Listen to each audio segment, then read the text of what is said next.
감사합니다. 여호수아 11장입니다. 여호수아 11장 1절에서 9절 말씀. 여호수아 11장 1절에서 9절입니다. 한 절씩 교독하겠습니다. 하솔 왕 야빈이 이 소식을 듣고 마돈 왕 요밥과 시므론 왕과 아삽 왕과 및 북쪽 산지와 긴네롯 남쪽 아라바와 평지와 서쪽 돌의 높은 곳에 있는 왕들, 동쪽과 서쪽의 가나안 족속과 아모리 족속과 헷 족속과 브리스 족속과 산지의 여부스 족속과 미스바 땅 헤르몬 산 아래 히위 족속에게 사람을 보내매 그들이 그 모든 군대를 거느리고 나왔으 백성이 많아 해변에 수많은 모래 같고 말과 병거도 심히 많았습니다. 이 왕들이 모두 모여 나와서 이스라엘과 싸우려고 메롬 물가에 함께 진쳤더라. 여호와께서 여호수아에게 이르시되 그들을 말미암아 두려워하지 말라. 내일 이맘때에 내가 그들을 이스라엘 앞에 넘겨주어 몰살시키시니 너는 그들의 말 뒷굽의 힘줄을 끊고 그들의 병거를 불사르라 하시니라. 이에 여호수아가 모든 군사와 함께 메론 물가로 가서 갑자기 습격할 때에 여호와께서 그들을 이스라엘의 손에 넘겨 주셨기 때문에 그들을 격파하고 큰 시돈과 미스롯 야임까지 추격하고 동쪽으로는 미스바 골짜기까지 추격하여 한 사람도 남기지 아니하고 쳐 죽이고 여호수아가 여호와께서 자기에게 명령하신 대로 행하여 그들의 말 뒷발의 힘줄을 끊고 그들의 병거를 불로 살랐더라. 아멘. 자, 11장은 이제 전쟁이 거쳤더라 이 말로 여호수아가 가나안 땅 31개의 성읍과 싸워서 이기는 내용이 나옵니다. 한 12장부터는 모세 때 이미 아모리 두 왕 싸워 이긴 것 대한 요약본이 나오고요. 그리고 뒷부분은 이제 여호수아가 이긴 성읍들 이름이 쭉 나옵니다. 결국 전쟁이 끝나는 내용입니다. 여호수아는 크게 두 부분으로 나뉩니다. 1장부터 12장까지는 전쟁입니다. 계속 전쟁했던 이야기. 13장부터 22장까지는 가나안 땅을 이제 정복했으니까 뭐 하겠습니까? 백성들에게 지파별로 땅을 분배하는 내용이 나옵니다. 분배할 때 어떻게 분배합니까? 선착순 아니죠. 제비를 뽑는다 했습니다. 자, 23장, 24장 이제 여호수아가 끝났는데 이건 마치 부록이라고 할 수 있다. 부록. 책 보면 부록이 있죠. 여호수아의 고별 설교입니다. 설교. 자, 이렇게 여호수아는 구성되어 있는데 자, 그러니까 11장은 이제 전쟁의 마지막 부분입니다. 자, 이스라엘 백성이 가나안 땅에 전쟁을 할 때에 시딤에서 요단강을 건너지요.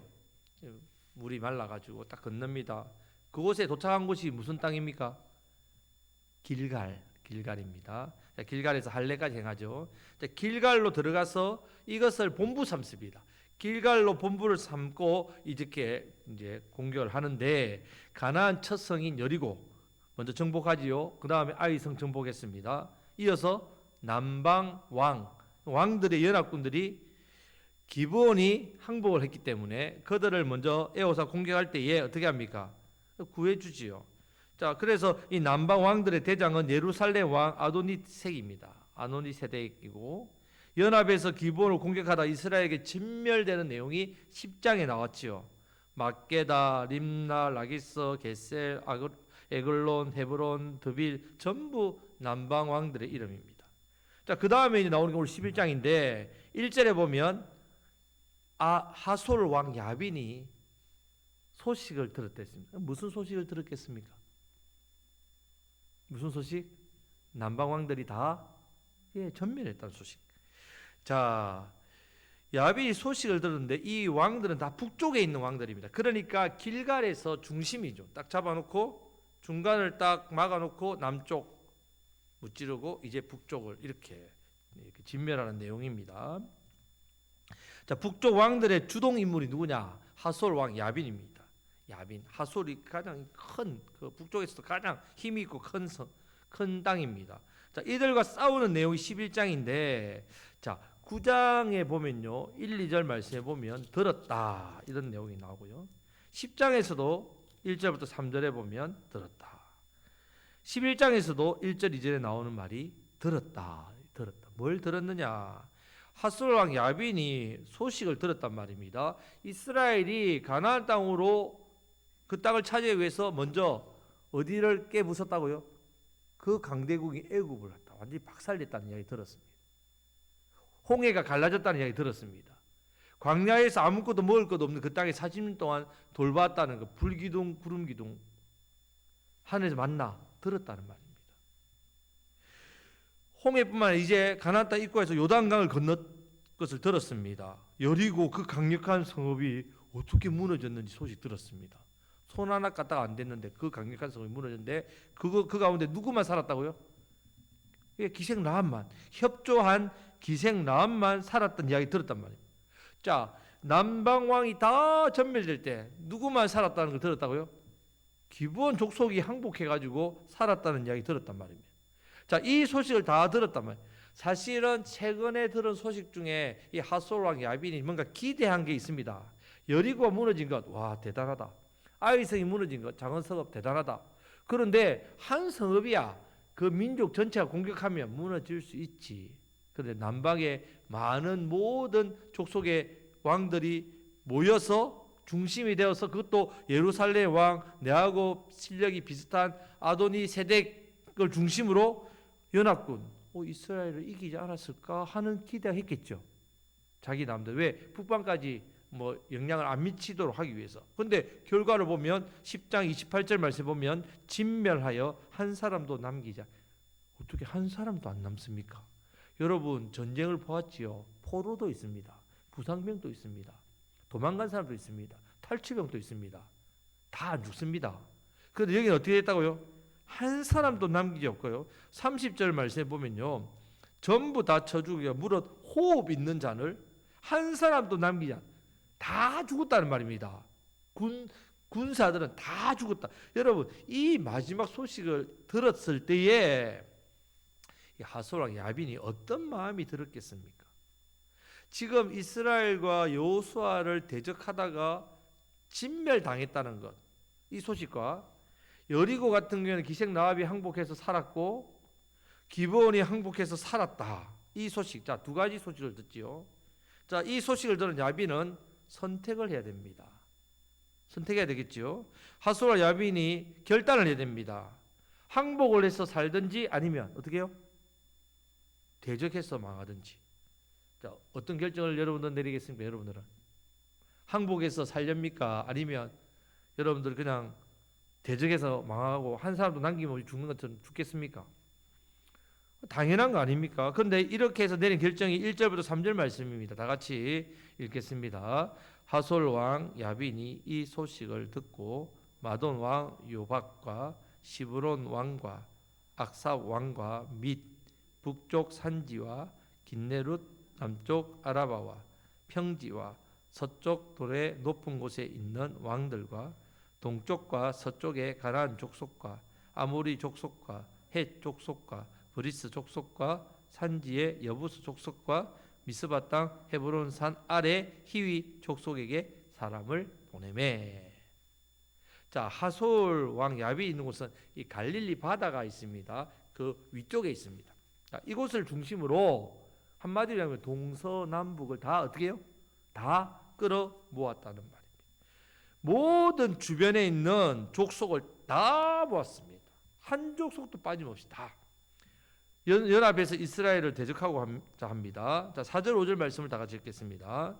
그들이 그 모든 군대를 거느리고 나왔으니 백성이 많아 해변에 수많은 모래 같고 말과 병거도 심히 많았으며 이 왕들이 모두 모여 나와서 이스라엘과 싸우려고 메롬 물가에 함께 진쳤더라. 모였는데 얼마나 많이 모였는지 그 군대의 수가 해변에 수많은 모래 같다. 또 뭐도 있다고요?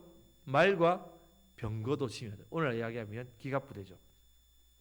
자, 이들이 모여가지고 메론 물가에 진을 쳤습니다.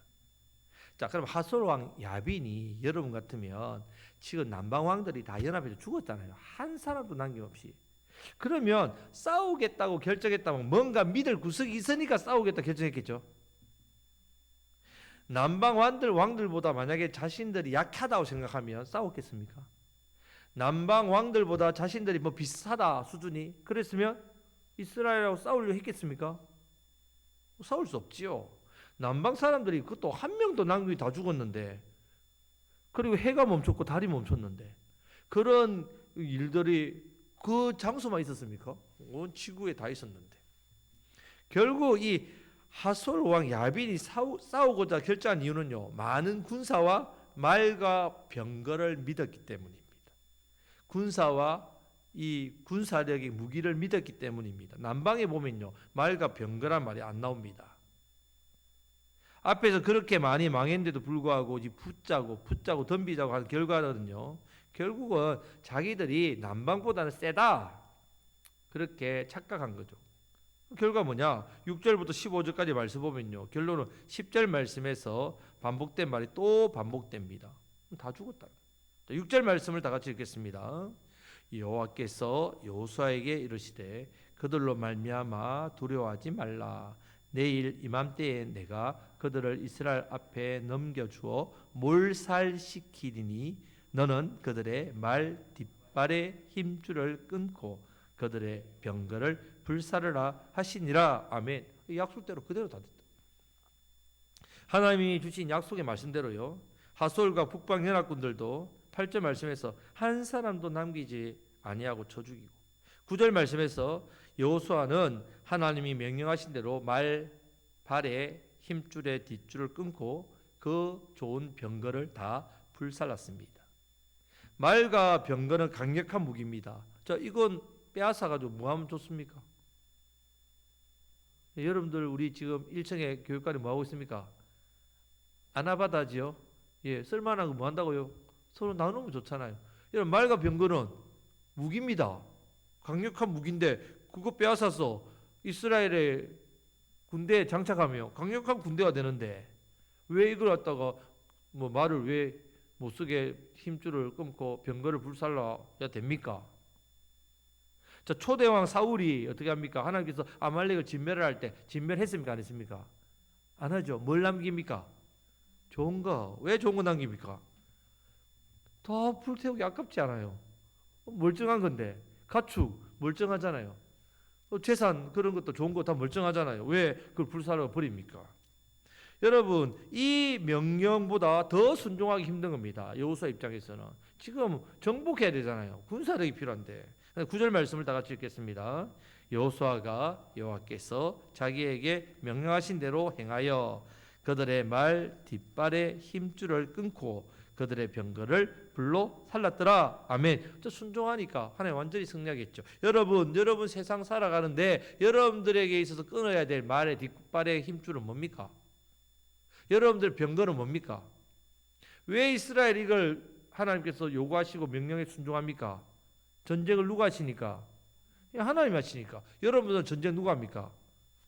지가 하니까. 내가 하니까. 세상을 여러분 내 힘으로 살려고 하니까 저걸 못 끊는 거예요. 내 힘으로 해야 되니까. 저게 있어야 되잖아요. 내 힘으로 하려면. 우리는 하나님 나의 힘 되십니다. 의지하시를 축복합니다. 자, 그 11절 말씀에서도 호흡이 있는 자는 하나도 남기지 않았다 했습니다. 14절 말씀에서도 모든 사람은 칼날로 쳐서 멸하여 호흡이 있는 자는 하나도 남기지 않았다 했습니다. 결국은 북방 왕들도 연합군도 남방 왕들과 똑같이 된단 말이에요. 여호수아 말씀을 읽으면요, 좀 이해가 되지 않는 것이, 역사는 어떻습니까? 역사는 흐릅니까? 역사는 반복되죠. 기억하셔야 된단 말이에요. 이미 남방 왕들이 어떻게 망했는지, 그 성읍들이 어떻게 됐는지, 백성들이 어떻게 죽은지 다 보고 들었는데, 하솔과 북방 왕들 연합군도 똑같은 잘못을 한다면 우리도 이란다. 우리도 똑같이. 라합과 기브온, 그들 어떻게 살았습니까? 알잖아요. 항복하며 산다는 거. 아는데도 불구하고 여러분, 바보가 아니고서 어떻게 남방의 왕들처럼 똑같은 어리석은 선택을 했을까? 애굽을 이겼다는데, 가장 강력한 그 시대의 나라, 홍해가 갈라지고 여리고는 싸우지도 못하고 성벽이 무너지고, 그 남방의 연합군들도 한 명도 남김없이 다 죽었다는데, 도대체 뭐 믿고 싸우러 나가는지 이해가 안 되는 거예요.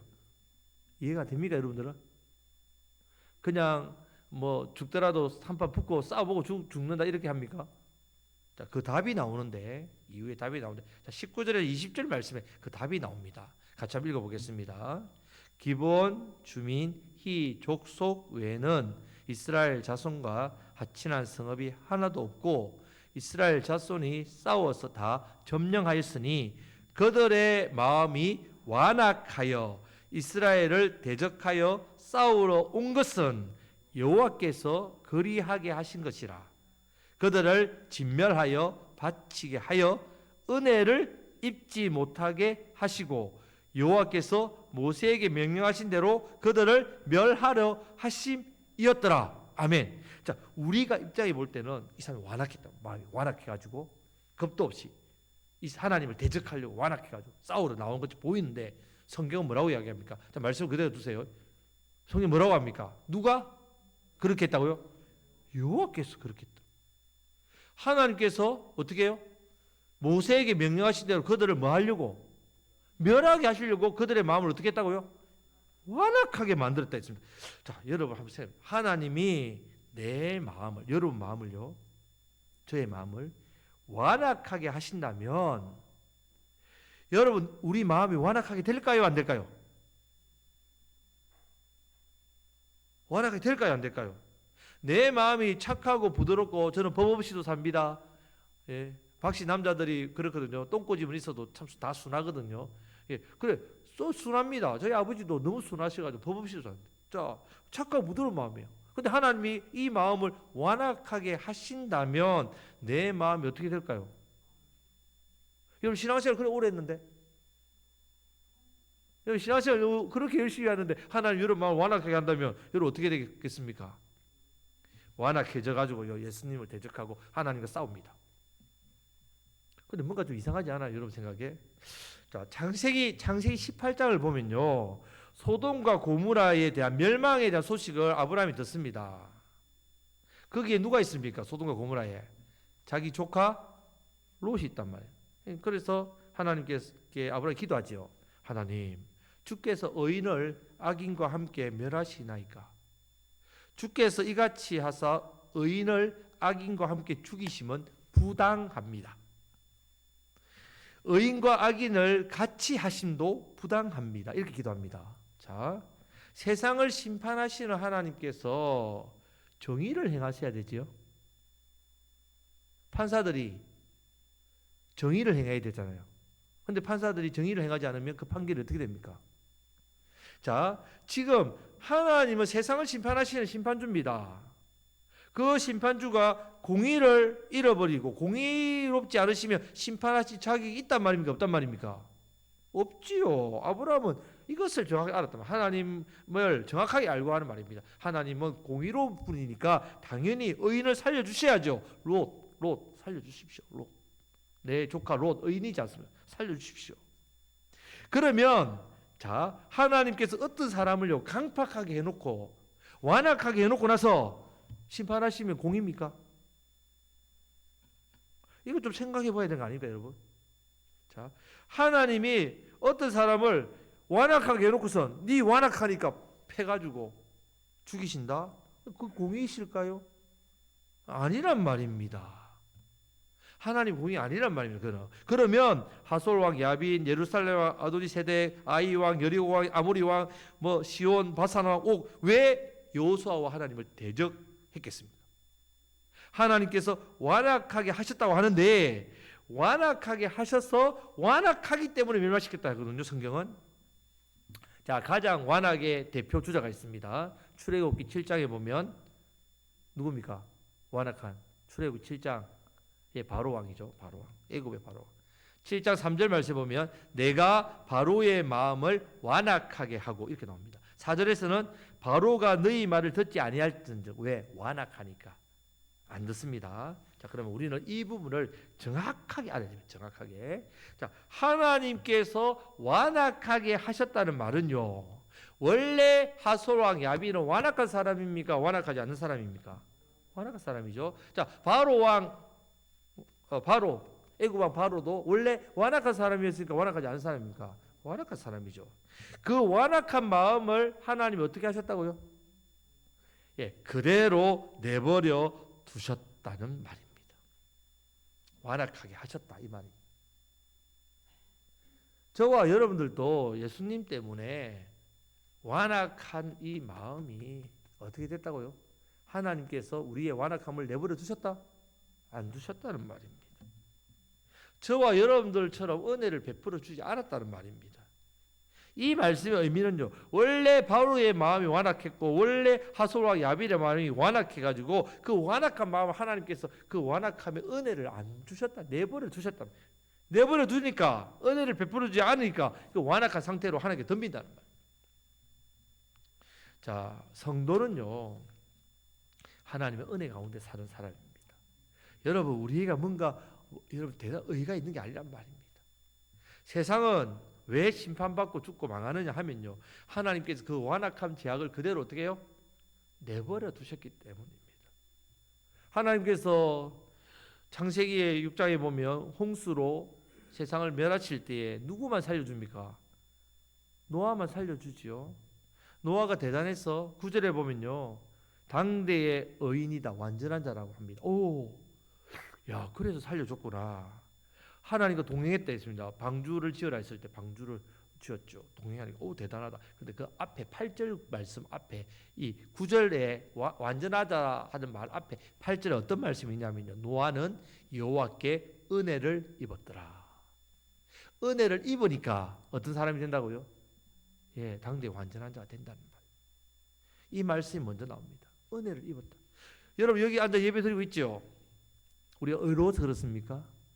내가 예배를 드리고 싶은 마음이 늘 넘쳐서 그렇습니까? 절대로 아닙니다. 1000번, 10,000번, 1,000,000번 생각해도요, 이해가 안 되는 건요, 오늘 목사님 말씀처럼 천국을 사모하는 사람, 이해가 안 되는 건요, 나 같은 사람이 어떻게 있습니까? 나 같은 사람이 어떻게 하나님 자녀가 돼서 어떻게 이 완악함이 하나님께서 만져주시고 간섭해 주시고 사랑해 주셔가지고 부드러운 마음이 돼서 하나님을 섬기는 사람이 되었을까? 어떻게 내가 천국의 소망을 가지고 사는 사람이 되었을까? 여러분, 곰곰이 집에 생각해 보십시오. 아무리 생각해도 이해가 안 됩니다. 우리는 다 하나님의 은혜로 여기 있는 사람들이란 말이에요. 찬송가 190장 찬양처럼 성령이여 강림하사 나를 감화하시고 나를 내버려 두지 않고 내 완악함을 내버리지 않고 감동으로 변화시켜 주셨기 때문에 늘 우리가 고백해야 됩니다. 성령님께서 강림하셔가지고 내 완악한 마음, 이 마음을 그대로 내버려 두지 않고 은혜 주셔가지고 부드럽게 해주셨군요. 여러분, 말씀과 기도 생활 안 하면요, 여러분 완악하게 삽니다. 여러분들이 말씀 떠나고 기도 생활 안 하면요, 여러분 세상에 나가면요, 여러분이 있는 완악함을 하나님이 내버려 둔단 말입니다. 완악함으로 세상을 산다는 말입니다. 그렇게 세상을 살게 되어 있습니다, 여러분. 이번 한 주 동안도 하나님께서 내게 은혜를 베풀어 주셔야 됩니다. 성령이여 강림하사 나를 어떻게 해요? 감화하시고 내 완악함을 만져주시지 않으면 안 된단 말이에요. 내 마음을 내버려 두지 면 나는 완악한 상태로 그냥 버틴단 말입니다. 회개하게 해주셔서 다시 부드럽게 해주셔서 말씀과 기도로 거룩하게 해주신 것은 성령님께서 우리 마음을 어떻게 해주시기 때문에 감화해 주시기 때문에 이 은혜를 사모하시기를 축복합니다. 완악하게 되지 않는 은혜, 내가 완악하게 되지 않는 은혜가 있기 때문에 내가 완악함이 없는 겁니다. 날마다 십자가의 보혈로 씻으시기를 주님의 이름으로 축복합니다. 성령님의 기름 부으심을 구해야 됩니다. 성령이여 강림하사 나를 감화하시고 완악한 마음 내버려 두지 마시고 주님 부드러운 마음 성령님의 도우심으로 살게 해주십시오. 성령님의 능력으로 살게 해주십시오. 제 본성대로 살지 않도록 제 완악한 마음을 바꾸어 주십시오. 그렇게 기도해야 된단 말입니다. 의의 옷을 입으십시오. 예수 그리스도 옷 입어야죠. 내가 누구인지를 알아야 돼요. 내가 세상에서 내가 누굽니까? 성도 아닙니까? 나는 완악하지 않도록 은혜 받은 사람이란 말입니다. 나는 완악하게 살지 않도록 하나님 나를 붙드시고 은혜 베푸시는 사람이라는 사실을 기억해야 된다. 성도라면 세상 사람들처럼 똑같이 살면 안 된단 말이에요. 세상 사람들이 화낸다고 나도 화내고 세상 사람들이 완악하다고 나도 똑같이 대로주면 말로 더 받고 그렇게 하면 안 된다는 말입니다. 우리는 의의 옷을 입은 예수님 옷 입은 사람 성도라는 사실을 기억하고 그것을 나타내셔야 된다. 여러분 교회의 사명이 뭡니까? 우리가 모여서 예배하지요. 예배에 많은 필요가 있습니다. 섬기고 봉사하고 또 수종 들고. 하지만 우리 하나님께서 우리에게 이 은혜를 주신 이유는 세상 나가서 뭐하라고요? 이제 흩어져서 완악한 세상에서 완악하지 않는 은혜를 누린 사람으로 그렇게 살아 많은 영혼에게 이 복음, 생명, 예수님을 전하게 하시고자 이제 세상에 나가서 여러분 예수님으로 옷 입었어서 이 놀라운 은혜를 증거하며 살아가시는 저와 여러분들 되시기를 주님의 이름으로 축복합니다. 아멘. 이 시간 말씀부터 기도하겠습니다. 주님, 이번 오는 주가 추수감사주일입니다. 우리가 하나님의 은혜로